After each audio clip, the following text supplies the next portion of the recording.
Absolument, oui, on peut s'adapter à tout terrain, à tout type de terrain, avec les limites séparatives qui correspondent par rapport à l'urbanisme. Donc venir s'adapter vraiment sur mesure, à venir créer la piscine sur place par rapport au terrain. Par rapport à l'environnement aussi, s'il y a des arbres à respecter, s'il y a une terrasse à respecter, et on peut venir dessiner sur mesure la piscine qui correspondra au terrain du client. Une piscine, c'est dans le terrain, elle doit avant tout respecter le terrain. C'est une infrastructure, c'est pas une superstructure, donc on doit avant tout respecter l'environnement. Et puis c'est de l'eau, hein, c'est un organisme qui vit, hein, qui bouge, donc c'est à l'inverse d'une maison qui est effectivement un bâtiment qui sort de terre.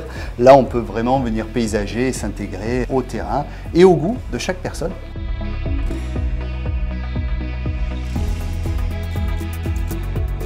Moi, je me souviens d'une cliente où j'étais arrivé sur les collines de Nice où elle avait un terrain avec 2 gros palmiers. Son architecte lui avait parlé d'un rectangle. Elle était tahitienne, cette cliente. Quand je lui ai dit que je pouvais lui faire Tahiti à la maison, elle m'a écouté. Je lui ai proposé une forme qui était un petit peu plus douce et qui intégrait les 2 palmiers avec une plage immergée. Et c'est quelque chose qui l'a séduit et on avait fait une très très belle réalisation. J'avais un client anglais qui avait une maison d'architecture assez classique. Et l'architecte était parti sur un projet assez rectiligne. Et lui voulait vraiment quelque chose de paysager, il imaginait, parce qu'il voyageait beaucoup, justement il venait rechercher le soleil et il voulait quelque chose qui s'intègre. Et on lui a dessiné et après créé une piscine qui était toute en forme libre, avec des rochers, avec une cascade. Et pour lui, il avait l'impression de retrouver les vacances à la maison directement.